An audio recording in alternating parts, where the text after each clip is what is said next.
இந்த பதிவை கேட்டுக்கொண்டிருக்கும் நல்ல உள்ளங்களுக்கு உங்கள் சுவாமிநாதன் ஜோதிடரின் அன்பான வணக்கங்கள். இன்றைக்கு நம்ம யூடியூப் சேனல்ல சனி பகவானை நேருக்கு நேர் நின்று வழிபடலாமா என்பதை பற்றி இந்த பதிவின் மூலம் தெரிந்து கொள்ள போகின்றோம். அதற்கு முன்னாடி நம்ம யூடியூப் சேனல் யாரெல்லாம் சப்ஸ்கிரைப் பண்ணலையோ சப்ஸ்கிரைப் பண்ணுங்க, ஷேர் பண்ணுங்க, லைக் பண்ணுங்க. இந்த பதிவுக்குள்ள போயிடலாம்.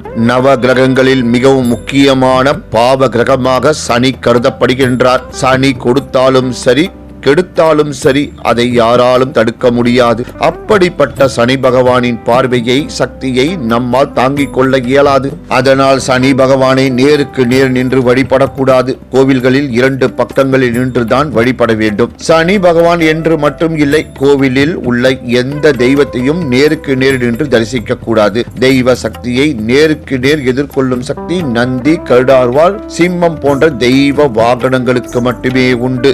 நவ கிரகங்களில் ஒவ்வொரு கிரகத்திற்கும் அதன் இருப்பிடம், சேர்க்கை, பார்வை ஆகியவற்றை பொறுத்து ஒவ்வொரு விதமான பலன்கள் உண்டு. இதை ஸ்தான பலம், சம்யோக பலம், திருஷ்டி பலம் என்று கூறுவர்.